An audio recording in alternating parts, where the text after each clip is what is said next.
And they're away in the first mixed relay of the 2024-25 BMW IBU World Cup season.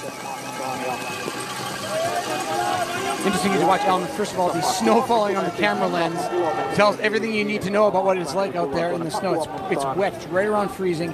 But more importantly, if you look at the tracks, the athletes in the front, when they lay down, they're stepping on this thin layer of new snow. It turns to almost a mirror as soon as they step on the snow, and that tells you it's slower to be at the front than it is to be at the back. If you can get on that glassy track that somebody's already skied over, you have a big advantage, excuse me, over the leaders. And you can see the difference in, well, the temperature has obviously dropped, darkness has fallen over the track. The first of 12 laps, and our first checkpoint will be the 1.2 kilometre mark. Chad, we've got a slight change in the course today, haven't we? In that after the first downhill, it's the second turn that's being used rather than the original 2 kilometre turn. The race director has said to allow for more fluent skiing in this race. Yeah, I think what was happening is the track was really fast, and they were coming into that turn too quickly and were not able to maintain control. The snow has helped the organizers down a little bit. It's probably going to slow them down a little bit and make that turn, that original turn, probably more skiable, but just adding that little extra loop, that little extra, you see the difference right there. It's basically 15 meters further. It just allows them to check their speed before they hit that turn. No real problems there now, but that's a good, smart choice by the organizer. So running through the bib numbers once again: France with 1, Norway 2, Italy 3, Sweden 4, Germany 5, Czechia wearing 6, Switzerland with 7 on their chests and bibs as we get the first splits through, and it is Anna Magnusson who is leading the way. Sweden obviously, of course, got off onto such a quick start as well in the single mixed. Still a huge group, but Sweden once again leading the way in this mixed relay through the first checkpoint. One thing you'll see on the wall the first time, and you're gonna see the wall very vividly here in a moment, that was not used in the single mixed relay earlier because it's just too far from the shooting range for that single mixed relay format with the 1 kilometer loops. But you'll see them sort of accordion up, and then I think you'll see some time gaps develop even in this first lap. This is one course where time gaps can possibly develop in the first lap just because of that wall. And there you see, look at the almost like lights in the background as they ski over that fresh snow, turning it into almost like a mirror where the ski has passed. And that's because the friction of the ski kind of creates a layer of water on that new snow. And then the ski has to deal with that water, and it slows down. It starts to suction. And so this is actually a good development from the organizing side in the fact that they were carrying so much speed on that fast man-made snow.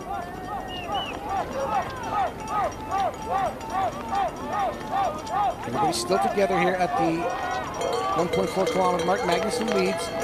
Hoof of Germany, one of the young developing athletes, 22 years of age. Gets the nod from the German team. And you can see just how hard it is to drive up the slope. It saps so much energy as well, and how much of a challenge it to go from there into the range.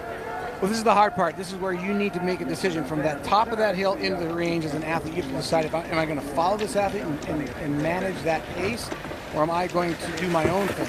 You see Johanna Puch, who is on paper is quite a ways off the ski speed of everybody she's near. She's in third place, feeling the pressure of Germany, but she is a +2 from the average pace of the field, and the French woman Lou Jean-Monod is 6 marks on the scale of speed. She's 6 marks faster. She's a -4 from the average speed of the field. So quite a distinct difference in their skiing ability. And it remains to be seen if Johanna Puch, who is a 93% shooter, maybe feels like she's fine under a higher heart rate and can risk that a little bit. But I'm a little skeptical that the German is pushing just a little too hard to hang with the Swede and the French in the first leg. It is for plenty. For, of course, the first time out in the Biathlon World Cup this season. But there were a few selection races. And season openers before the athletes travelled over to Finland. As we're into the range for the first time. Jean Monod. Go ahead. Leading the way, and you can see the wind has picked up considerably from this morning. This first shooting stage, they'll lay down on the point number of their bib. So from here on out, they'll all file in based on where they are in the standing. The Jean Monod goes to 1 and so on. The one thing that you got to watch here is you see the snow on the mats. That can be very slippery to the elbows. You want to make sure that when you lay down, you're not sliding. And that's the point into the throwing position right here. Now the mayhem of the relay start begins.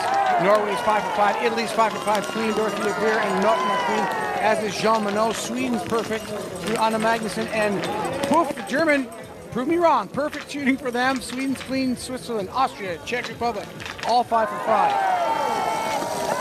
For Carolina Norton, 29-year-old, out of the range first. Just under a second behind her is Jean Monod, second overall last season. Missed, though, 2 races because of illness. As we're watching other athletes file out of the range. Italy in 3rd, Germany in 4th. As you said, Chad, great shooting from the German. As we get a great view of Jean Monod. Nobody so far, through 19 teams, only 1 extra round has been used, so very solid shooting through the first shooting stage. 1st through 8th are clean on the range, 5 for 5. Then comes a bunch of teams with 1 extra round used each. The first team with more than that is 3, that is through Moldova. And bib 17. And obviously those extra rounds, incredibly useful, but when you think about the time that it takes to load them in, can really be a double-edged sword. It is, and we talked about that a little bit on the single mixed relay. Quite a little less of an issue in the longer the distance gets. So this 6 kilometers is not a very long race. It's a 4-person race times 6 kilometers. So it's 24 kilometers. So if you just consider how condensed the single mixed relay is, then those extra rounds aren't quite as costless. They're less costly in this scenario than they were this morning, but still, it's not a freebie. It's just you're basically cutting the penalty loop time in half, and maybe staying out of the penalty loop entirely just because you have those 3 extra rounds. But if you use all 3 and then go to the loop, then you've lost a chunk of time. That's the whole field straight. So we have a breakaway group of 5. Norway, France, Italy, Germany, and Sweden. There's Jean Monod, who historically is the fastest of this group in this field. I would expect her to push the pace a little bit on Dorothea Veer. Veer has not skied as fast as she has earlier in her career. Last year she saw a relatively drastic drop in speed, about a 2% drop in speed, which is pretty significant. But looking better here, you know, every year's a new year, and Veer now emerges at the front, just as I say that, and sort of starts pushing the pace. So maybe she's back to old Doro. Dorothea Veer, 3 bronze medals, 1 from each of the last 3 Olympic Games, and of course the Olympics heading to Italy in 2026. Leading a very young Italian team, but Hannah Ockenthaler was saying in the off-season that she has a really good relationship with Villa, and a lot of the young athletes, they go to her asking for advice, and she's always there to help and advise and answer questions to the best of her ability. She's such an asset as they go into an Olympic season to have amongst the squad. And Ellen, I think what's really interesting about Dorothea Veer is kind of her conundrum. She's 34 years of age in a sport that it helps be older because you have a training base, but the desire is really the issue. But here's an athlete from a small town in northern Italy who's one of the best in the sport in the history of her country, a 3-time world champion, but she's got only two relay medals, no individual medals at the Olympics, and the Olympic Games are coming to her hometown. How can you stop? And I think this is a really compelling sort of which side of the card do you play? Do you retire early and call it good? We thought that she might do that, but she decided she's going to stick around to the Olympic Games, and Veer now drops into second place, but really one to watch because she can really be a factor in setting the tone for the Italians into those Olympic Games. Yeah, we've spoken a bit about it earlier today when the short and the single mixed relay was going on about different types of motivation, didn't we? And it is always interesting, particularly when you've had such a long and fruitful career on the World Cup scene, to then, try and figure out what that next motivation is going to be. And when you look at the Olympics, obviously, and one on home soil, on home snow, such a big motivator. And she is holding a good position, second, just tucked in behind Jean Monod. As it started to thread out a bit, hasn't it? Yeah. As Magnussen comes around the outside. And that's largely due to the new snow. I don't think this would have strung out just quite as quickly as if it had been as fast as it was for the single mixed relay. But just going back to the notion of Dorothea Viera, she can come in to that Italian Olympic team and not be at the best in her sport and still contribute in a massive way. She's such a fast and savvy shooter head-to-head that in any relay situation, as long as she's in good shape, even at 30, she'll be 36. Actually, she'll be 38 at the Olympics. 36. I was right. 36. She'll be 36.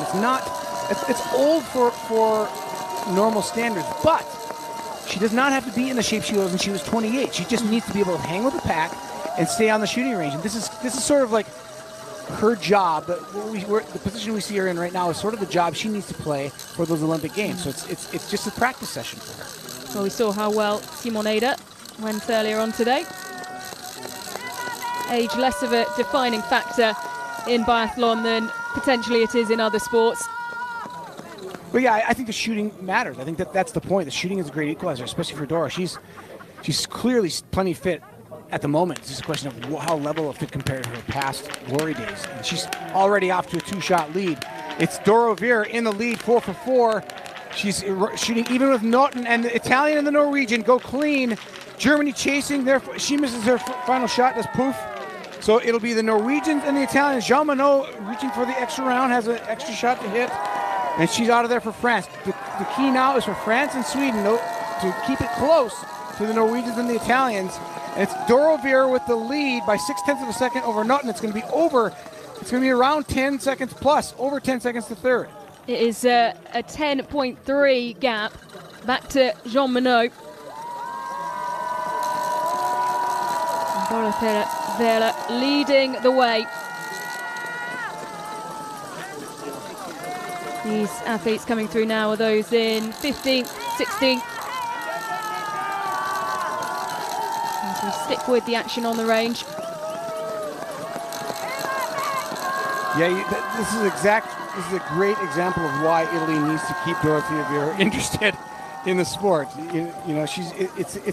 It's a motivation thing.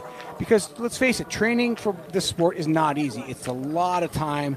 You start to get into your 30s and you start thinking about your future and do you want to keep roller skiing every day? Do you want to go out in the rain and the snow? Because I remember Gunde Svan, the great great Swedish skier back in the 80s, said you have to train when it's raining nails, and that's the truth. And Doro knows that, even though she is a fixture on Instagram and very fashionable, but she knows that you have to be tough in this sport, even if you are primped for the cameras. She is tough as nails to the core, and she's leading this World Cup. You have to be. So we have two leading. It's Italy ahead of Norway, and then the gap that Jean Monod is trying to close. When they left the range, it was just over 10 seconds. Well, now we're going to get a real look at how Dorothea Viera's training has gone, because Carolina Naughton is not the ultimate test. She's not the fastest cross-country skier from Norway that they could put her up against, but it's a like test. It's two skiers that Naughton was faster than Viera last season, and now Viera can prove and show us all what she's done over the summer. If Naughton can get past her, we know that maybe Viera still has some fitness to ease into. She's done that in the past. She's come into the seasons a little bit out of shape and raced herself into shape. But this is a pretty impressive performance by Dorothea Viera. If you look, there's a lot of gap to third place, and it'd be hard to say that Dorothea Viera is out of shape right now. Yeah, we've just gone through the 5.2 split, and the gap has got bigger back to France and Jean Monod. It is now 11.9 seconds. Anna Magnusson slightly falling off the back of Jean Monod as well. She's down 12.7 in fourth, but the gap is opening. Yeah, and this is what biathlon wants to see. We want to see a fully fit Dorothea Viera contending for the highest spots in the World Cup, because she is just a great personality. She's so good for the sport, and she's fun to watch when she's at her best.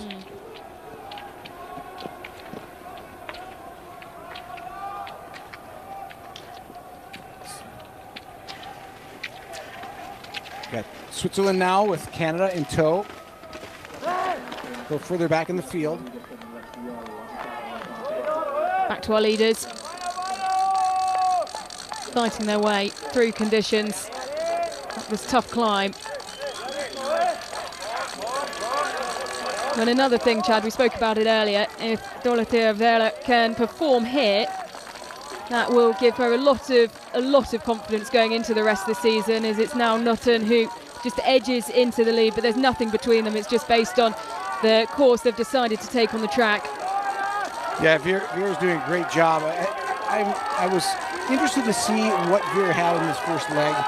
It's always the first race of the season. You're always, as a fan and as a commentator, you're always trying to ascertain and sort of see how people stack up against each other. And Nutten was 3% faster per kilometer, 3 seconds faster per kilometer on average than Dorothea Viera last season, and they're even right now. And in fact, I would say Viera has probably looked the better of the two in this first lap. Well, the noise as they come up the slope, the support is excellent. And Norton now opening a slight advantage on Viera. So this brings us to the conundrum for Italy as to who goes second. They're going to go with Hanna Augenthaler, who is the slowest compared to the field. She's on paper the slowest skier of the quartet today compared to the men's and women's fields, but she is still a very solid shooter. Augenthaler, 81%, is the second best shooter on the team. The two young men that she'll tag off to, Didier Bianats and Tommaso Giacomel, are very fast skiers, but a good 5 to 8% worse on the shooting range than the young Hanna Augenthaler, 23 years of age. But Hanna's father, of course, the U.S. biathlon team head coach, so she's grown up in a family of biathletes. It is interesting, though, because she doesn't always cite her father as the inspiration. She says that first off it was because her friends were doing it, and then she thought, oh, my dad's doing it as well, so I might as well. But she's such a great talker, and when we talk about people who have big aspirations and motivations, she is certainly one of those. So Hanna Augenthaler preparing to take over for Italy. A reminder, they are wearing bib number 3. This is Norway handing over. Thundervold making her way out onto the circuit for Norway. And this is it's a tough matchup, isn't it, for Augenthaler? It is. Yeah, this is going to be tough. Inga Thundervold, one of the fastest skiers on the circuit, against Augenthaler, who really has to stay within herself. So I would say at this point, if it had been if the snow hadn't fallen, it would have been a much better situation for Augenthaler to follow, because it just takes less effort. But as the snow continues to fall, it makes it tougher on the skiers who are categorically weaker and just don't have the physiology to match the superstars of the sport. And I would say Thundervold at this point in her career is a superstar on the skis. Oh, absolutely. There was a lovely shot there of the chaos of the exchange. And it quietens down again as that central pack fly through. But this is exactly one of the reasons why we like the relay so much, is because you get an opportunity for youngsters like Augenthaler, just 23 years old, to really test themselves and push themselves against those who have more experience, have more of the accolades. Thundervold, the Sprint Globe winner, of course, last season, and Mass Start the year before. Looking at the course times, Anna Magnusson, if you take the shooting out, Anna Magnusson of Sweden was skiing the fastest of that total course time by only 0.3 faster than Caroline Naughton. So Naughton fastest on the skis, and the third fastest on the skis taking the shooting out is Dorothea Viera. Sometimes she drops a little bit because her shooting is so fast, but just taking out the ski, taking out the shooting entirely, Viera showing she's in good shape, just 0.8 of a second off the speed of Magnusson. 0.5 of a second slower than Naughton. So, to me, this is sort of a nice to have, a positive sign that Dorothea Viera is back to play at the front of the field this winter. So our first splits for our second leg. This is the 7.2 kilometre mark. Good landmark, Van der Vold leading the way by 10.6 seconds. The gap has already opened up to. Then Hanna Aukenthaler has allowed Elvira Öberg pass for Sweden. So Sweden now in second, Italy dropped to third. Again, if you think about the time that you can lose on the shooting range, Ellen, the key for Aukenthaler is to just keep it close and hit all of her targets. That's her way of succeeding. And that's a hard thing to do when there's all these stimuli around you telling you, go with them, I got to stay near the front. But Aukenthaler is doing exactly what she needs to do. She doesn't have the speed of Van der Vold. And 10 seconds, losing 7 seconds to her in the first kilometer is a lot of time. But there's a lot more time to be lost if she misses her shots. Yeah, she's not an athlete who gets ahead of herself too much either. She said that she wants to win individual competitions, but sees that very much as a long-term goal and has cited 2026 for when she's going to make her arrival. Aukenthaler at the back of that group in the blue suit with the white shoulders. This is Van der Vold now. This is the wall. If you hadn't figured it out yet, that is the wall. And if you consider that the camera makes things look flatter, this is an awfully steep hill. I'm tensing my own legs just watching them. I'm very glad we're in the commentary booth and not out on the skis today, particularly as the snow continues to drop down. And I say it's the wall. It's also a wall of noise. The support here, very well placed. A lot of fans have decided this is where their athletes will need them most. And they've trekked out to this part of the course and well received by those making their way up the wall. Justine Brestat-Boucher is nearly the fastest skier of all. She kind of sets the stats for the ski speed in the sport. And she is now chasing from behind. She was at the exchange. The French team was 15 seconds back of Norway. Let's see where they are now at the last time check at 7.4 kilometers at 12. So she's made 3 seconds on Van der Vold, has Brestat-Boucher, and there's Aukenthaler. And I think this is a smart move. Aukenthaler hasn't lost. She's not out of the race. She hasn't lost a ton of time. She's lost. She was 3 seconds back, and now she's 13 back. She's given up 10 seconds in the loop, and that's easily made. If she shoots clean with no extra rounds, she's likely to move past some of the people who have passed her in the shooting range.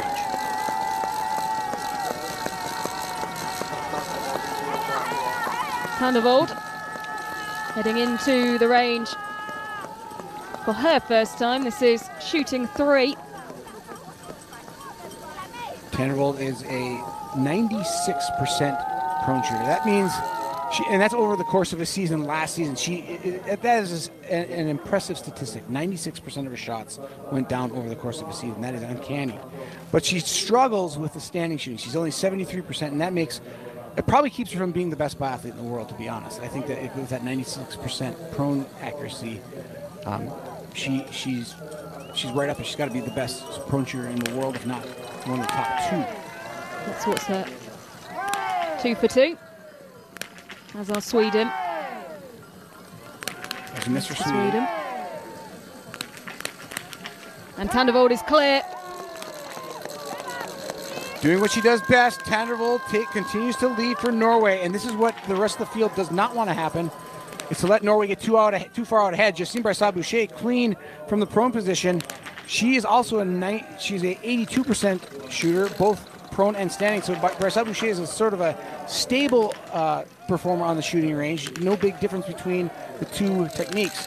So now Brestat-Boucher chasing from 7.5 seconds back, and that is a surmountable lead for Boucher, but Tendervold and Boucher are nearly equal on ski speed, with a slight nod to Boucher in that category. Boucher, top 5 skier in the World Cup last season. And of course, the Mass Start Globe winner. Enjoys these competitions where you're flooding in at the same time. And there's that real-time head-to-head aspect. So the trailing teams now, top 10. It's 48 seconds still to 8th place. It's still fairly tight. For where we are in the race, there's still almost 3/4 of the event to unfold yet. Anybody within that time frame is certainly still capable of being on the podium by the finish. Here we look at Tendervold, the left-handed shooter, and she passes with flying colors, her first test of this World Cup season.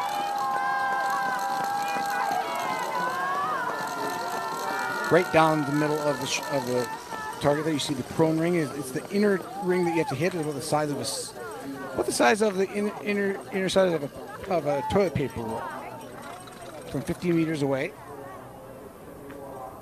or half a football field, depending on how you're measuring it. You're very good at contextualizing that, Chad.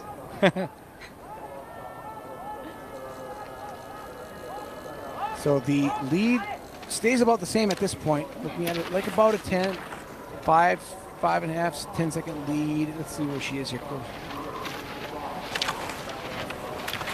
Anna Uberg, the fastest one around that first lap. 5 seconds faster than Boucher. So Uberg trying to make up some of the time on the leaders. She had a miss from the prone, two extra rounds from shooting 3, her prone position. So that kind of thwarted her attempt to take over the lead, but she's right back with Boucher. Now, Elvira Uberg, we know, we're essentially, Ellen, looking at 3 of the fastest skiers in the sport right now, all on the same relay leg. And it's Tendervold who's leading the way, but the gap has closed, as you rightly say, Chad. Boucher, 5.6 behind, and Uberg sat in 3rd. 6.1 behind, and then it is a big gap now back to Kontiolahti, who's on this leg for Italy. 22.4 seconds. Germany behind her with Franziska Pluyas. She actually made her World Championships debut back here in 2015. She won a silver in the mass start, gold in the relay. Did Pluyas, now 30 years old, and has had to overcome so much over the course of the last few years. Surgeries, illness. She had it's not so long ago really that she had her sinus surgery. But last season, 93% prone shooting accuracy, 4 podiums. She got off to such a great start in the World Cup this time last year in Östersund. Yeah, I feel like Preuss is the athlete that has never really quite fulfilled the potential that a lot of people saw of her 10 years ago when she was a junior athlete. She has had all kinds of health problems, and it's ironic that her boyfriend and longtime partner, Olympic silver medalist Simone Schempp, also had health problems, and it makes you wonder if they're maybe training a little too hard, or if they've made some just stepped over the boundaries a few too many times. But her health did stabilize last year, and I was happy to see that. I think Preuss, if she can have a year where she stays healthy from the start to the finish, she could actually contend for the overall World Cup title. But it all comes down to her health, and when she's fit, she is absolutely a blistering fast skier. 31 seconds now for Germany back. They're chasing the Italians about 6 seconds ahead for a podium spot. They need to go another 23 or another 18 seconds quicker to get to the 3rd spot. And here, look at the graphic. This shows you just how steep this wall is now. For the 2nd time up this hill, you almost come to a stop. You have to really keep your hips forward and high, and try to keep the weight in front of your heels so that your skis don't bog down. And this is where really good uphill ski technique matters and keeps the skis moving. As much as we talk about the noise on the wall, I'm sure it'll just be a complete blur at that point when you're trying to just push through the lactic acid in your legs as you're driving up. Yeah, one of the things about biathlon, you almost can't afford to do that this early. You almost need to save that for the last. If you're in the lactic acid, I mean, you really need to back off based on strategy rather than at this point fatigue. And because if you are, you still have to shoot standing. So you want to be somewhere. You want to be near that red line, like you're saying. But unlike a triathlete or a track and field runner, you really can't manage the dexterity necessary to shoot if you're already pushing the point of high lactate. You absolutely need to push that lactate high in the last loop, though. You're dead on there. So we're now to shooting 4. Van der Vold. Leads by 9 seconds coming in. Starts with a hit. This is her weakest of the two positions. 73% accuracy last season. She's better than that today, but she misses the last shot. Open opportunity for France and Sweden to take the lead. Sweden's going to do it. 5 for 5 for Elvira Öberg. They're going to leave together as Van der Vold gets the extra round, and it'll be a Scandinavian lead group of Norway and Sweden locked horns on the last lap. And Brisa Boucher gets that missed shot with the extra round. She'll be chasing. Can she catch him? Well, what a great comeback this is for Elvira Öberg, leading Van der Vold by 1.2, and then Brisa Boucher is now 12.9 down, coming out of the range. Now, Hanna Aukenthaler also clean there, 5 for 5. Aukenthaler shoots perfectly on the day, and that's why she gets the nod. She's down 29 seconds. That's all skiing, but she hits the targets, and she's giving the two young Italian men a chance to fight it out for a podium spot at 29 seconds back and in 5th place. Italy, don't count them out yet. And she really announced herself in 2023, taking the gold medal at the World Championships in the women's relay, alongside Dorothea Viera and Lisa Vitozzi.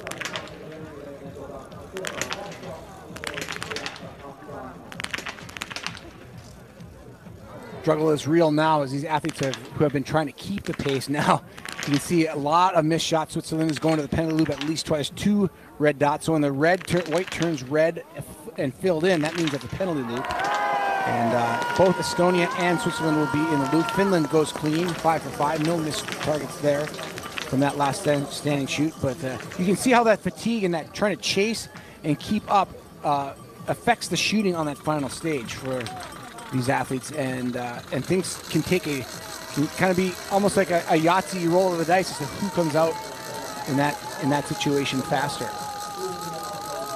Yeah, there's a big gap that's opened up between 5th and 6th. Aukenthaler in 5th. And then it's the team from Ukraine in 6th, Belgium 7th, Poland in 8th. So Brisa Boucher had an extra round there, and that extra round cost her a place and a flip of the leaderboard from Öberg to Öberg and Van der Vold, 1.2 seconds apart, leading Brisa Boucher by 12.9. But look at the skiing of Elvira Öberg. At the front, she's putting a little bit of daylight between herself and Van der Vold, but not making a huge dent just yet.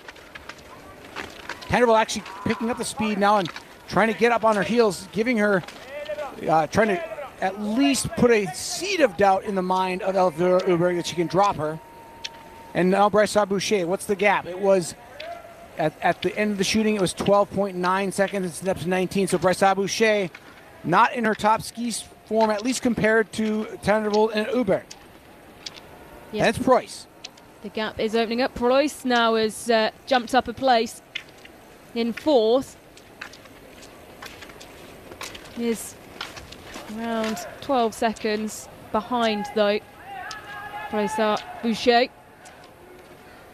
Preuss left the shooting range 26.5 back, so she's losing time too. She's at 32.7 back now.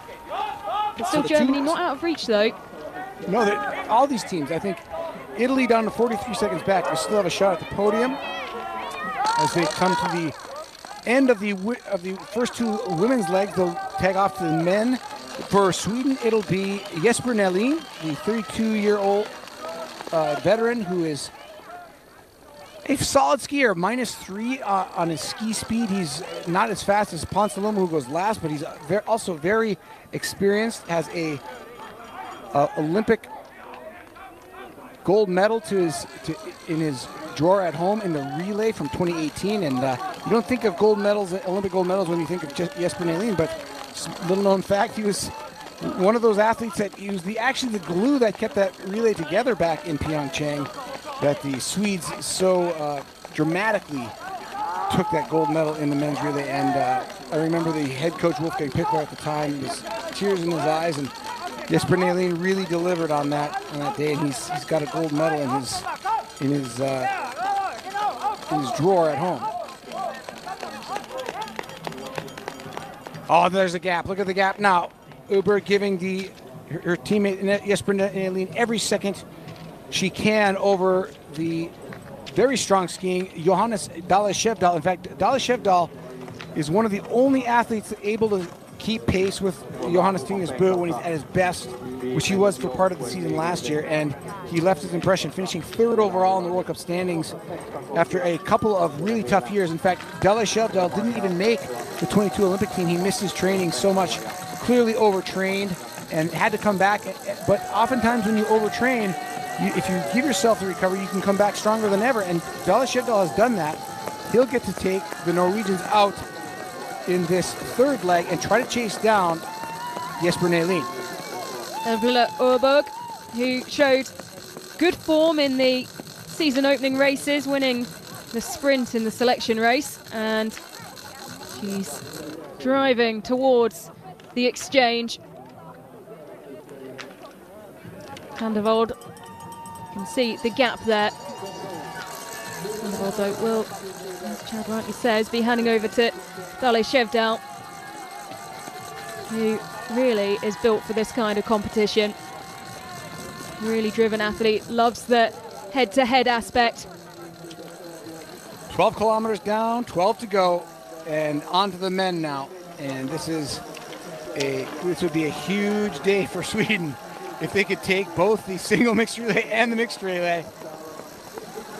It would be, I wouldn't have had either of them down to win either of the events. No, I think definitely earlier this afternoon that was the big surprise of the day. Sweden with a new team. It was the first time that pair of Sebastian Samuelsson and Ella Halvorsen had come together in a single mixed relay pairing. As France now hand over. This is a good quartet. I really thought France would be in the lead at this point, and maybe Norway chasing just from the shooting percentages. But the fact that at the second exchange, Sweden by 6 seconds over Norway, it's not terribly surprising, as Anna Magnussen's very solid. Elvira Uberg, it all came down to whether she was in good shape. She's proven that she is, as she put time on van der Vold. And then, so really for Sweden, it comes down, the X factor for Sweden today is really Jesper Nälin skiing and Martin Ponsiluoma's shooting. Because Ponsiluoma is a fast skier. His dad, an Olympic cross-country skier in his own right. And Ponsiluoma, the world champion in the sprint competition 2 years ago. Ponsiluoma will go last, but Nälin now is going to feel the heat from Johannes Dahle Skjevdal, and he already is. And you can see Skjevdal's big, powerful strokes. He's a great glider. He gets his body weight in a really good place. And even as the conditions change like they are right now, you can see Dahle Skjevdal finds the way to apply the pressure to the track, even if it's slower, and keep his skis gliding just a little further than your average athlete. So it's 5.8 was the gap, and now it's 1.8. So he's fought back a whole 4 seconds. Has Johannes Dahle Skjevdal. Just look at the difference in the ski speed. The fitness is clear, but the power that Skjevdal is putting compared to Nälin, Skjevdal is still in a speed technique in the V2, pushing off each leg, where Nälin is dropping to a climbing technique, kind of downshifting. Skjevdal staying in the higher gear, pushing a higher power output, and he just looks superior to Nälin, which is not surprising. Eric Perrault has to try to keep Skjevdal within close enough range to take a strike at him and have his teammate Emilia Jacquelin go up against Vebjørn Sørum, because Sørum is actually somebody that I think, if they're together, Jacquelin can beat. Well, he's got a lot of work to do. a gap of 35 seconds. And the 23-year-old, like I say, well, you won't be able to have any sight on the leading pair, but he'll have to try and keep that gap as small as possible. Dali Shevdal now slowing it down, just dropping to Neleen's pace. There's no reason to really put the hurt to Neleen at this point, especially if you want to keep your shooting on point. Shevdal, an 88% prone shooter, Neleen 86%, 2% differences between the two athletes. Perrault 81%. These guys are all basically the same when it comes to prone shooting. So Shevdal perhaps trying to get the upper hand by backing off and not blowing by Neleen. So we have three athletes who are through the 13.4K mark, and they're starting now to trickle more through the checkpoint before. Germany are 52 seconds down. At the last checkpoint, Italy were 67 seconds. That will be getting bigger. Danilo Reithmuller has to keep Germany close, and he's got to do it with the shooting. Reithmuller is not the fastest skier. He's made his way to the German national team for the World Cup standard, and he was a IBU Cup regular the last couple of years. So getting the nod here right away in the World Cup season is great for Reithmuller, but he's a long way off the medal stand right now, and he's just got to try to keep the third place option open and try to make sure that he can keep it close to Perrault. Yeah, this is only his ninth start. He was ranked 6th last season in the IBU Cup. Germany's glory days, they're almost unbeatable. It's still a very popular sport, but in a lot of ways, France has kind of turned biathlon into their national sport in the winter months, when that was off the efforts of Martin Fourcade. They have a summer festival now in France and NC that is huge, and has huge support, and fans come out, and you'll see World Cup 3 in Bernard. French are biathlon crazy, but at the front of the field now, Jesper Nelien starts with 2 hits. Dali Shevdal taking his time, not getting too worried about the fact that Nelien is clean, and Nelien goes 5 for 5. Miss for Shevdal. A little bit of daylight now for the Swedes. Well, inspired potentially by his teammates' performances earlier on today. Nelien going clean. And now we wait. What will the gap be? Dali Shevdal gets the extra round, taking his time, though not fast or reckless shooting by any means by any of these athletes. They're all nobody really going for it as far as shooting fast and risking it. Perrault happy to stay clean and just take his time. Here's Reithmuller now trying to keep the Germans in contention. Dali Shevdal 15.6 behind. Nelien, the Swedish team, looking to make it 2 from 2, top the podium on the first day of the new BMW IBU World Cup season.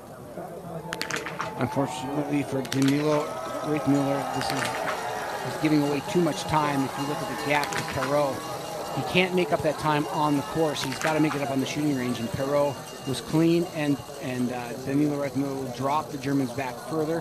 Here's the Italian Didier Bionats trying to get the Italians up the order too, but that miss is going to keep him out of the running. They're already a minute 12 back, so I don't think the Italians can recover from this. Too much time lost in the second leg, and they've got to be almost perfect in the shooting for Italy to be in this, and they've already missed. It looks like Italians have missed. I think that was the first misses actually that they've had, and they can't afford to have those misses because the ski speed's just not there. No, they're over 30 seconds down. Yeah, they're clean. Italy's clean. Yeah.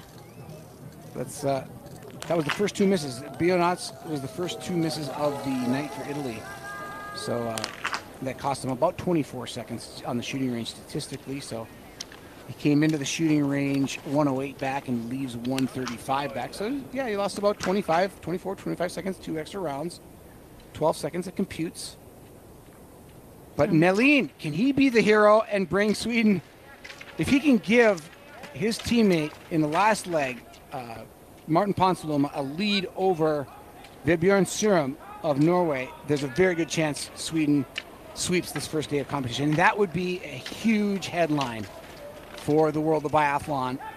I certainly didn't pick that, and still a lot of racing to go, but so far so good for Sweden. You got to tip the hat to the coaching staff. They've come out swinging. Yeah, we don't want to make the calls too early. Oh no, this sport is great. Yeah, this sport is great at turning people like you and me into first guessing, putting us into first guess purgatory. It's just the kind of sport that'll set your predictions right on its ear. So Nelin is having a great performance, but still, it's only a 10 seconds gap. Let's call a spade a spade. That's not much.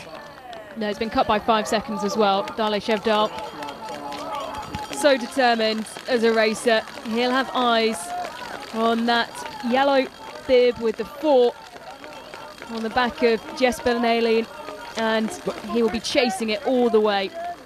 You can see in that wide shot with both skiers in the picture, just the slight quicker tempo of Skjevdal. Every push he's gliding a little bit further, plus his rate of cycle, his cycle rate on his ski technique is a little bit quicker, just a slight tick quicker than Nelin, and that is just all power. And it's oxygen transport. You need to apply that power, you need the oxygen to do it. Skjevdal is a bigger engine owns a bigger engine than Jesper Nelin, but Nelin is a superb biathlete. If he can continue to be the superb biathlete and Skjevdal cracks it all, then he can hand his teammate the lead, and Sweden could do the unthinkable and sweep the mixed relays. So while Dale Skjevdal is closing the gap on Nelin in front, the gap behind him, Erik Perlot, is opening. He's just become a little bit too out of touch, but then when you look at it, Germany are then 30 seconds behind the French team. At this point, has the podium slipped away from the grasp of the German team, do you think?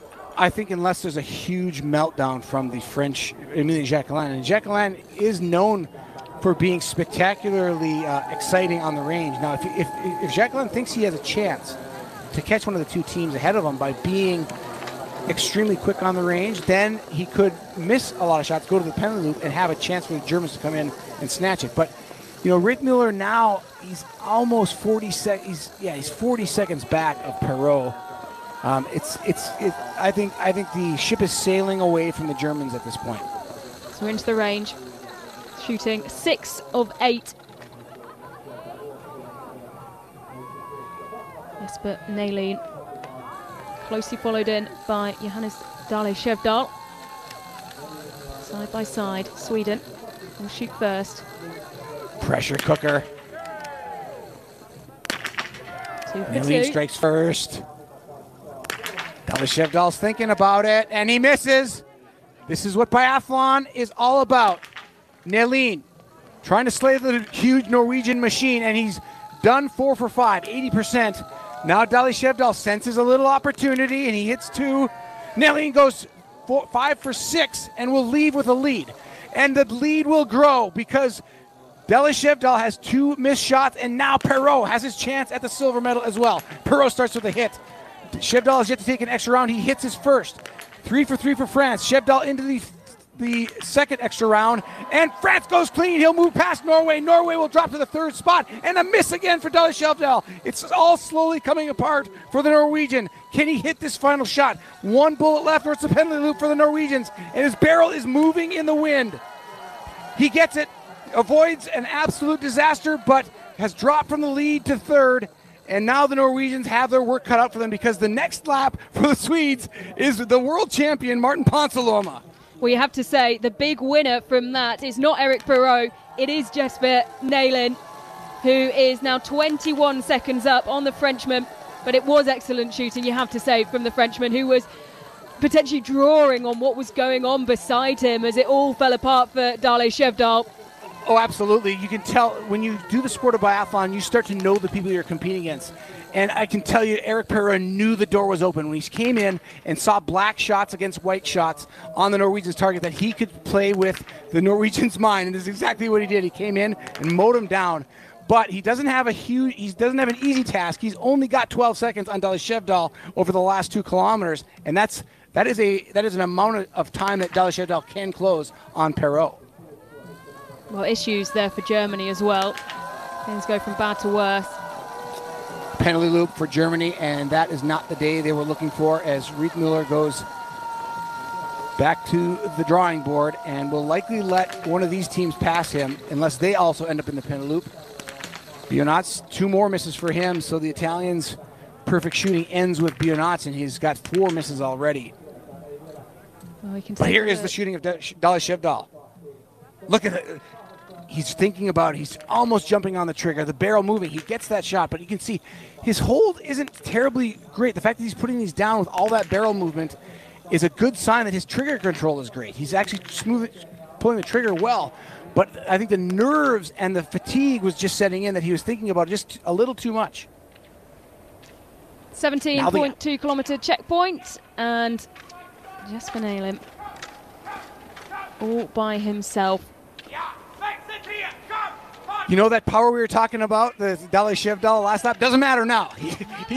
He's back there. Dalai Shevdal's 30 seconds back, and that is the beauty of this sport, is that a guy like Jesper Nälin, who would never have a chance in a cross-country ski race against a guy like Dalai Shevdal, has 30 seconds on him and has his team in the lead. Well, he's got just under 30 seconds. It's now dropped to 26.6, and Dalai Shevdal is right on the back of Eric Perrault. And they're going to need every second, because Martin Ponsiluoma, while he's a very fast skier by reputation, he's also a little bit of a wild card on the shooting range. You never know which Martin Ponsiluoma is going to show up under pressure. Sometimes he can do things brilliantly and come in and just mow him down, but if he thinks about it a little too much, there's an opportunity for the chasers to catch him.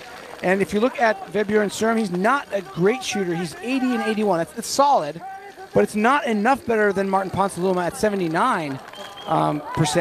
It's a percent difference, so there's no real advantage there for Norway against the Swedes on paper, with Nälin delivering as he has. We said Nälin needs to be the sort of the lightning rod for this team, and he's doing just that. And what a day Sweden is having in Kontiolahti. I don't think they were thinking this would be the outcome of day one. Maybe they were. So Dalai Shevdal up into second. The gap, though, remains just about the same. There's a fraction between the gap that Eric Perrault had on Jesper Nälin and the gap that is now held by Dalai Shevdal. Shevdal left 33.9 seconds back. He's 24.6 back.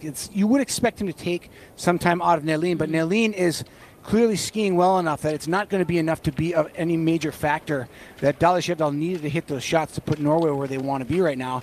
And now Norway goes to the weakest link. If you look at the Norwegian team, every one of them was ranked in the top 10 in the overall standings last year individually. Norton was 9th in the women's standings, Tendervold 3rd, Dalai Shevdal 3rd in the men's, and Vebjørn Sørum is 26. It's not bad, but he's the lowest ranked guy on their quartet. And now he's got to go up against Ponsiluoma, who was 10th in the overall standings last year for Sweden.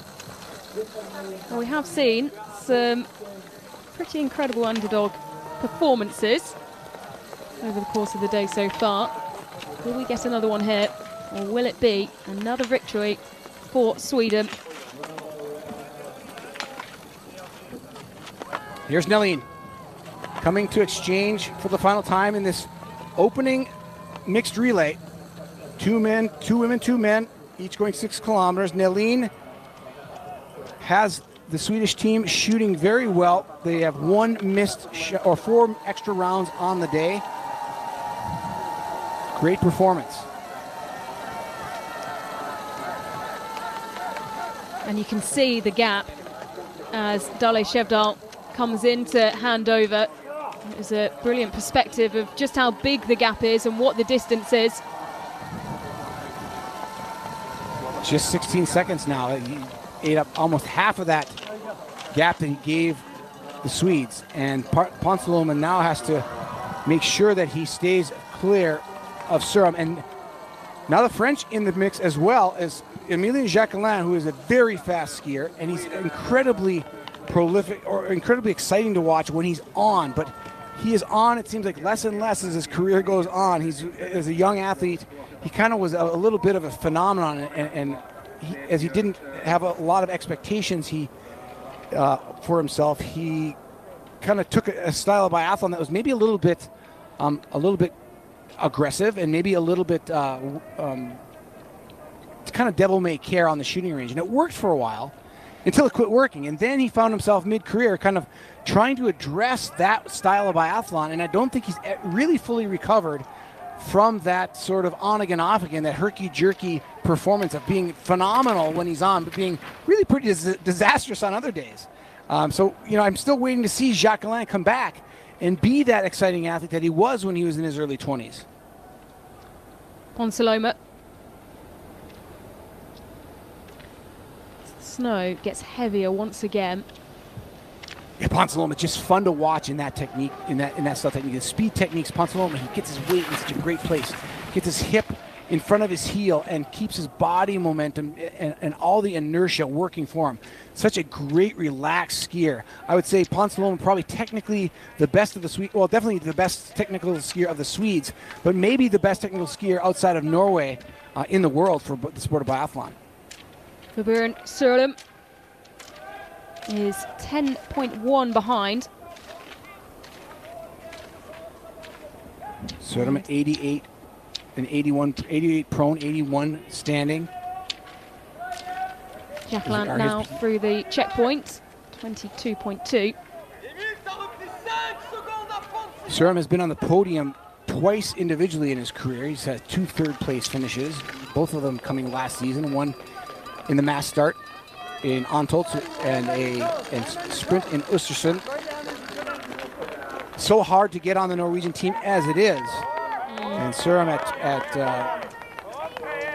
26 years of age, still relatively young. Certainly one of the depth skiers on the Norwegian team, but somebody who can certainly develop into one of the stars if he can hold together. He's got Ponsiluoma in his sights, but he knows that Ponsiluoma is very fast, and Jacques Galland is coming for Sørlum as well. As they make their way up the wall. The crowd starting to dissipate on this side of the course, make their way round to the finish. And we could be in for a spectacular finish here. Sweden at 19.4 kilometers, Jacques Galland, the fastest guy by 10 seconds to that point in this last leg. He's made 10 seconds on Ponsiluoma. That tells me that Jacques Galland is kind of throwing caution to the wind, and Ponsiluoma is skiing very much under control, I think, to make sure that his prone shots go down.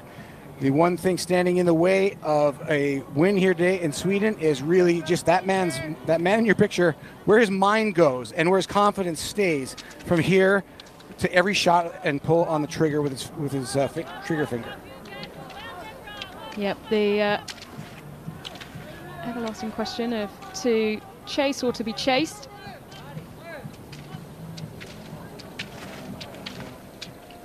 And as you can tell by my tone, I'm not entirely sure Ponsiluoma will pull it off.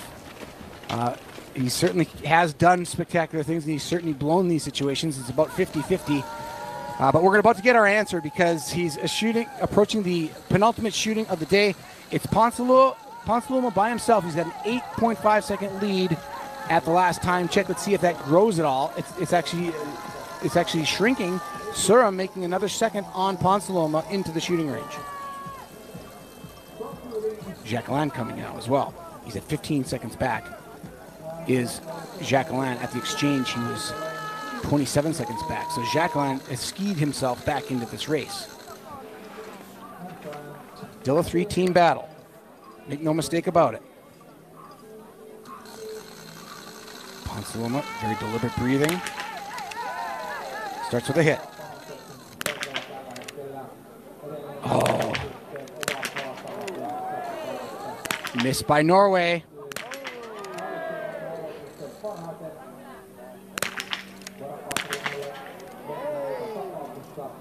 Ponsiluoma to the extra rounds now. 2 misses apiece. France with an opportunity here. Can Jacques Galland mow them down? He's 3 for 3. 4 for 4. We're gonna see another switch of the lead. France moves past Sweden and Norway as the two Scandinavian athletes battle each other mentally. Jacques Galland sneaks the win on the lead from the two Scandinavian teams, and it's France 1 And then Norway, Sweden chasing. You're going to be about 8-9 seconds back now. Yep, 9 seconds back. Just how important will that penultimate shoot be when we come to the finish line? Jacquelin, who refound his love for the sport last season, he says he thinks of what his younger self would feel and how proud he'd be of his career. See the shooting of Ponsiluoma in the lead. I think just not enough flow. There's a big miss. That is when you miss that far out of the. You saw it at 3 o'clock. When you miss halfway between the prone ring and the standing ring, that is absolutely jumping on the trigger. Another one way outside. That's all mental. There's nothing technical wrong with that. That is jumping on the trigger. And Ponsiluoma just didn't let the practice flow, and he misses again. Puts himself nearly in the penalty loop. And meanwhile, Jacquelin comes in and he finds that zen you need for biathlon and that is all the difference. It's just a state of mind and getting to a place that you've trained your body and mind to go. And the snow is getting heavier and heavier. We're into the closing stages. If you're leading in this situation, the track is filling with snow, and you're actually kind of paving it for the two skiers behind you, and that's a distinct disadvantage. So we haven't really grabbed onto that notion, but these two guys have a much faster track than Emilien Jacquelin does down that hill, and that can give probably 2-3 seconds just on that downhill alone. So fast approaching the 21.2 kilometre mark. It is France with a big white 1 on their chest, who are into the lead. It's been a long time in this race since we've said that. Yeah, just looking back at the time checks at the first exchange. The first exchange was France was back in 3rd place, 15 seconds back. At exchange 2, they were still in 3rd, but 35 back. At exchange 3, they were 27.9 seconds back. And now, just in one lap, Jacquelin erased that 27.9 second gap and has them up on the rest of the field by double digits. Yeah, the last time that France were leading the way was back at 3.4. And that goes all the way back to the women's between the first and second shooting stage. And that was Lou Jean Monod. Now it's Jacquelin trying to give the French something to cheer about and looking very strong. And Surum is staying with Martin Ponsiluoma. Martin Ponsiluoma left the shooting range what appeared to me moving pretty quickly, but now he looks a little bit labored, and I'm kind of wondering if Ponsiluoma is really feeling it today, maybe having a little bit off day on the skis. Surum's certainly able to stay with him, not having any problem doing that. They've lost 5 seconds to Jacquelin in the last time check, just 0.2 of a kilometer. And Jacquelin moving a lot better up the wall than Ponsiluoma and Surum. Final shoot of this mixed relay. Jacquelin gets to measure his effort as he's got nobody in front of him that he's chasing, just the chasers from behind. His shooting percentage is a solid 75%, not great. One of the lower percentages among the best biathletes. Surum 81, Ponsiluoma 80. So a 5% disadvantage to the man in the lead statistically last season. You imagine the focus will be on the battle behind. We'll see how they emerge from the range. Here's Philipp Horn now getting the nod for Germany, but he's 2 minutes 13 seconds back. Huge gap to 4th and 5th now. It's just a battle between the Central European nations of Germany and Italy. They've done this battle several times in the past, but it is the Frenchman, Emilien Jacquelin, trying to carry the hopes and expectations of the French team into this 2024-2025 season, and Jacquelin is in control But as we've seen in the past, he can fall out of control very easily. Into the range for one final time. A wipe of the brow.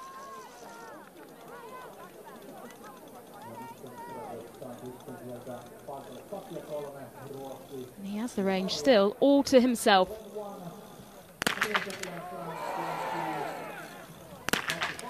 No real need to do anything crazy, but there's a miss.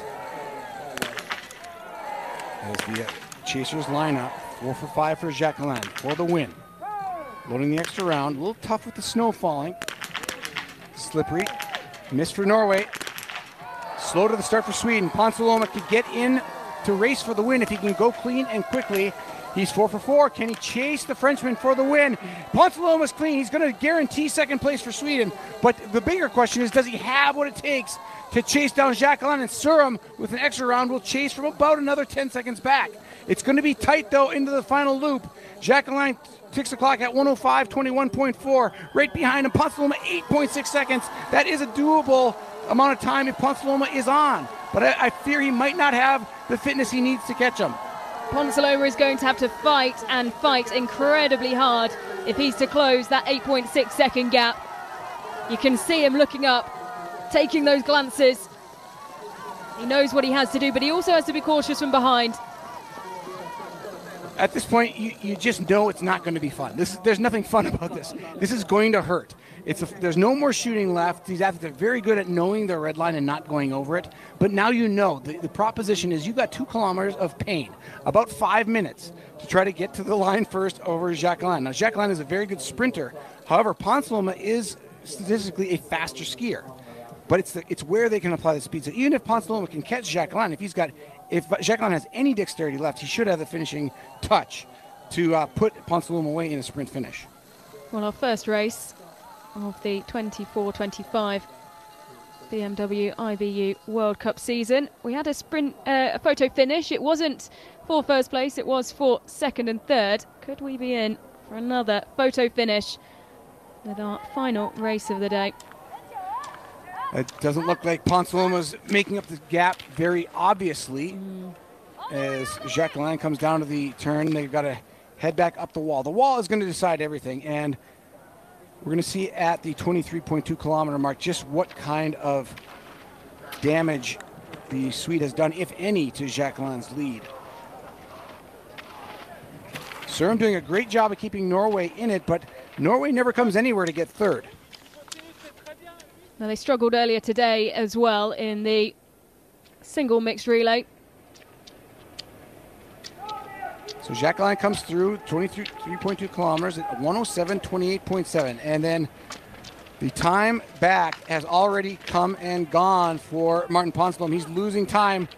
France is in position to take the win as Kontiolahti loses 5, looks like, from the shooting range. He's lost 5 seconds already, or 3 seconds to Jacqueline. Well, we know this will be the podium. Jacqueline, it's his to lose for France. But what will the other 2 positions be? Sweden currently in second, but the gap has closed very quickly. Yeah, Kontiolahti actually looks like he's losing time. He's losing time. He's lost 2 seconds to Vebjørn Surum of Norway. So Kontiolahti not in any certainty of bringing the silver medal home. And there goes Surum on the right of your screen. Norway making the move past Surum, almost pinching himself. Am I going past the sprint world champion? Indeed you are, Vebjørn. And you've got a gap on him now. Kontiolahti clearly not in the best shape in this first race of the season, and he is less struggling and looking at the silver medal ski away. You can see him gasping for air. And it's such a statement to launch an attack on the wall. It's damning when it comes to the mental side of things, when you look up and you see someone go past you. And Surum is making such a charge that Jacqueline had better take note. He's got him by about 4 or 5 seconds, but there's enough time there that if Surum can launch one more attack, if he's got anything left after the wall, which he may not, he could take the win here. But he is closing the gap on Jacqueline. Surum with a chance still to win. He's got his eyes up. He is driving towards the French athlete who leads the way. A desperate effort to close the gap and take the victory for Norway. Surum is looking like he's going to run out of real estate, though. No, they've got a little bit of time. Surum is carrying the speed into Jacqueline. Jacqueline senses now the trouble he's in. And here comes Vebjørn Surum around the side of Jacqueline for the win of this opening mixed relay. Can Jacqueline hold off? He can't. It's going to be Norway grabbing the victory at the finish line. What an incredible finish of our second race of the day here at Kontiolahti. Norway have done it. They've fought from behind, and you can see the frustration on the face of the Frenchman. Jacqueline thought he had it. Ponsaloma will take third for Sweden. But what a finish, what a way to really kickstart the 2024-25 BMW IBU World Cup season. An incredible finish, a statement finish from the young man of Norway. The statistics simply don't back this up in any way, shape, or form. By all accounts, Vebjørn Surum was not the strongest man in history against these athletes, but it's the first race of the year. A lot of these athletes don't have that prime pump that they're used to, and if you look from reputation alone, Jacqueline and Ponsaloma should have been able to ski away from Vebjørn Surum, but Surum brings Norway back in the most improbable. They didn't lead the entire race, and they led where it mattered most, the final 5 meters. Norway with a shocking win from behind. Well, you can see how much it means to the team. Notten and Tandrevold had done a good job. It started to fade midway through Tandrevold's leg of the relay. They brought it back. What are you saying, Chad? Norway, they don't go to lose, do they? I mean, even at the top of the wall, I didn't think it was possible for Vebjørn Surum to catch Emilie Jacqueline. Jacqueline is known as one of the best finishers in the business. And he had plenty of space to hold off Surum. And you could just see his body kind of shut down. And Ellen, let me make this clear. There is no way, if this snow hadn't fallen, there is no way that the conditions were slow enough for Vebjørn Surum to make up the problems he had and the gaps he had to win this event. The snow was a factor, and Vebjørn Surum, particular fitness on this day, got him the win. It was a very specific circumstance that led to this victory for Norway, but it was a thrilling one, to say the least. Well, 2 incredible races for very different reasons today, and 2 very exciting finishes at times. The sprint and the single mixed relay for the silver medal position. This time round, we had it to the top spot on the podium. That would be Norway, who stood atop it. Germany coming through for 4th, Italy 5th. Well, they found themselves in times in good positions, but it was really that third leg, wasn't it, Chad, where it all just sort of fell apart for Italy and Germany. Yeah, they really didn't have the horsepower at this early stage of the year. Now, as the season moves on, people get stronger and people get weaker and people get sick and people have cold and people find peak performance. The first day of the World Cup is a very tough one to negotiate because these athletes are thinking long-term of the World Championships and how to get to the end of the season in March intact, healthy, and in good shape. And the first race is not one where you can necessarily count on all your training to pay off. In fact, you're probably still putting some of the finishing touches on those power moves that we saw late in the race. Surum had them. The Norwegian and the Swede did not. Or not, the French and the Swede did not. Ukraine coming through for 6th. Not a bad day for Ukraine.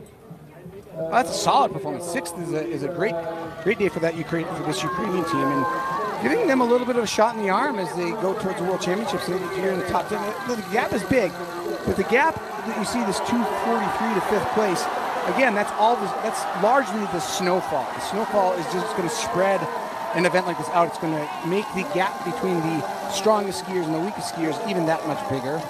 As you see Finland come in for a solid 7th place behind Ukraine. And then Czechs in 3rd. That's a small victory for the Finnish team. The top 7, they'll take that. They're on the roll again.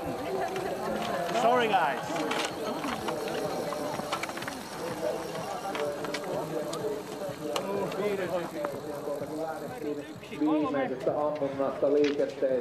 So Chad, I know we were talking before the race and you were doing some calculations. You've got some very specific mathematics for your predictions for the day. How did they compare to what we've just seen?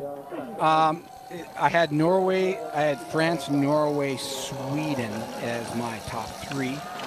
And the strongest skiers of these quartets was clearly the French. They had the best ski speed, and this is all based off last year's statistics. So there's a lot of ifs in this theory, but they had the fastest ski speed. The Swedes were second, the Norwegians third. But the shooting was almost identical. The statistics of the quartets. Norway has a half a point percentage average over the French, and the Swedes had a full percentage off the Norwegians. So the Norwegians come in with the strongest shooting performance of that group, but that really probably wasn't the X factor. I think if you think about who overperformed compared to their statistics, then you need to look no further than Biathlon. That was a clear production for him today, and really, I mean, everybody has a part in a victory, but there are critical moments in a victory that have to transpire in that setting. And Biathlon's was that performance today. It was the defining performance, much like the Swede in the first race for the women. Yeah, I was about to say it's very similar, isn't it, to Ella Halvorsen, in that it's those defining performances and those ones that potentially we weren't expecting that have really left a mark on the day. And in some way, maybe we should have been expecting that with it being the start of the season. But I would be very happy if we see more of those for the rest of the week. We have to expect that Biathlon, he's a little bit bigger name than the Swede for the women, and I think that he was a little bit more predictable. But I didn't see that coming. That all the way up to the climb. I mean, we went to the wall, and I thought, well, this is the order they're going to finish in. They're going to finish France 1, Sweden 2, Norway 3, and it just shows you what a great sport this is. It often comes down to the shooting range, but it often doesn't. I mean, the shooting mattered, but it wasn't the defining element of the way this played out. It was Biathlon having a spectacular final loop. And one thing we have to say is that the ski technicians have to be given a little bit of a nod of approval as well. That in order for Sørum to get in that new snow, you see his track out in that all-new snow. They clearly had a good read on the weather conditions, the Norwegian Wax Techs did, because they gave him the skis for Biathlon to get past Jacqueline in those final meters and all that new snow. It really is a science, isn't it? Much like your prediction mathematics, being able to predict the weather as much, but be able to read the weather and adapt that. It's more of a science that maybe the casual viewer would give credit for. Oh, absolutely, and it takes a lot of on-site studying. You need to actually be testing all the way. You need to be testing all week. The problem is that they've been skiing on this man-made snow with no new snow, so this is a completely new thing for them to test. They haven't had a chance to test this snow, so think about it. They haven't seen snow yet in this region, and the ski technicians have to know the athletes they're working with. They have to know their skis, how they flex, what's going to happen, and how the snow is likely going to look. What is the water content of this flake on the ground? It's almost alchemy. It's part science, but you also need to have some experience and some guesswork as to what's going to happen, and that cannot be understated in the course of this event. That the ski selection and the choice of the skis is a huge part of success on a day like today.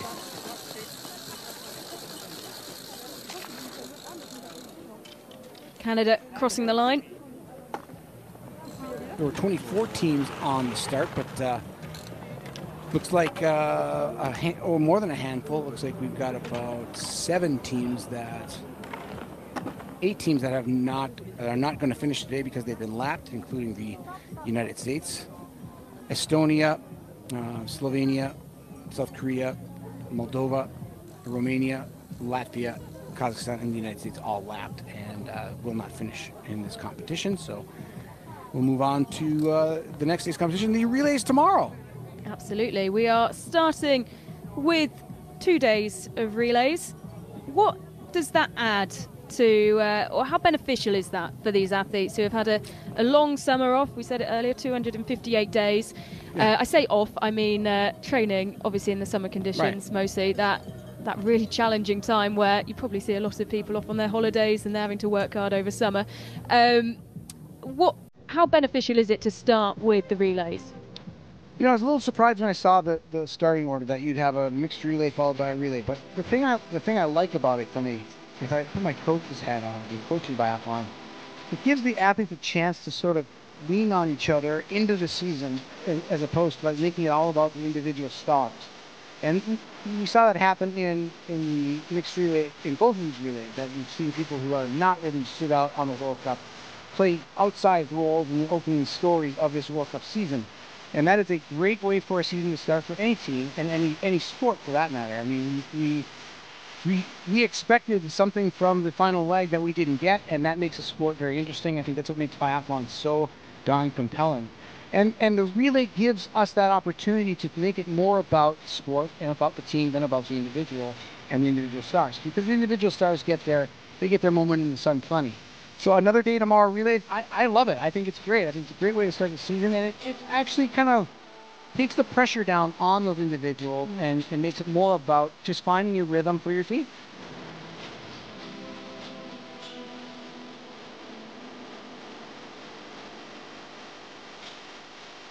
What a great finish that was. We'll remember that one. Ingrid Vandervold is absolutely thrilled with the victory. Ziggy Mazet, the famous French shooting coach who has defected now, but I think it's about 8 years since he left the French team, and Martin Fourcade and congratulations. That was an amazing competition and fight. How did it feel to cross the finish line with the win? Oh, that was crazy. Nothing I expected from the last shooting. I was trying to reach the Swede, and then I saw right before the last finish, or to the finish line, I saw Jacques as well, and he was pretty tired, I guess. So, but me as well. So I just tried everything I could, and it was so great to be first over the finish line. Good start of the season for you. So does it give motivation for the upcoming competitions? Yeah, for sure. It gives motivation, and I'm already looking forward to the next races. Thank you. Congratulations. Thanks. That'll be a performance that will be celebrated in Norway. Norwegian fans absolutely rabid about all their winter sports, particularly anything having to do with Nordic skiing. And Bjørn Sørum just put a notch in his cap. He just raised his stock level in Norway just a little bit today with that finishing flourish, and putting Norway where they actually, as a nation, expect to be on a day like today. They are in third in the intermediate standings after now 2 competitions, both of those, of course, today. Yeah, the Norwegians won the World Cup overall team score for mixed relays by just under 100 points, by 99 points over France last year. So not the same start. They actually finished second in this race last year. It was Sweden who won.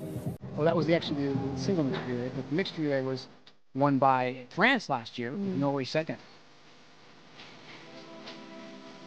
Take a look at the bronze medalist team, and almost a spectacular day for Sweden, but what a difference 2 kilometers can make in a storyline. Yeah, absolutely. And of course, the errors in the range.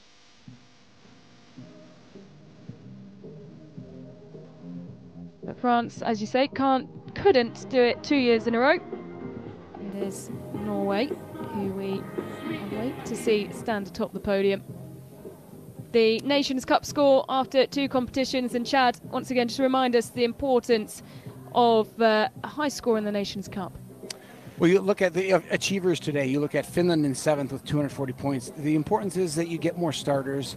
It determines your competitive lot in your quotas for the IBU World Cup.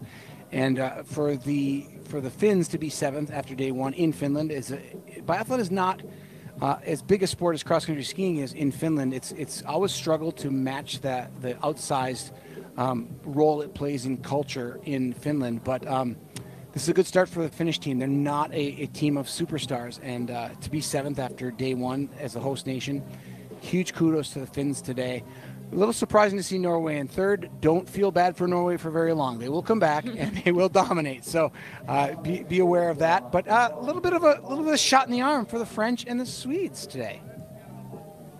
That's the one of the tales of the day, isn't it? Don't expect Norway to be down for too long. They didn't have the performance they would have wanted in the single mixed, but well, what a performance to take the victory in the mixed relay here at Kontiolahti.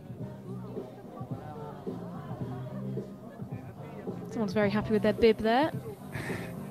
Hardy fans in Karelia here. This area comes sort of, I have relatives. I'm 100% Finnish American, and I've got family from this neck of the woods. My mother, or my wife, who was born in Finland and a Finnish citizen, is also has family from this neck of the woods, kind of the eastern side of the country, near the city of Joensuu, which is a big university town, and this venue of Kontiolahti is one of the mainstays of biathlon venues over the last 20 years. And the great Kaisa Mäkäräinen made a sort of home here.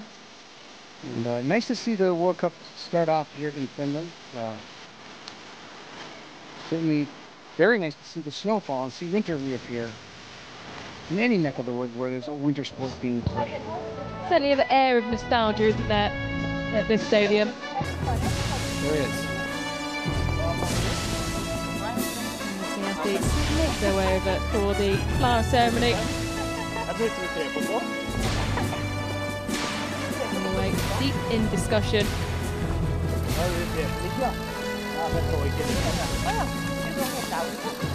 Their first win of the 25 World Cup. It wasn't going to take very long, was it?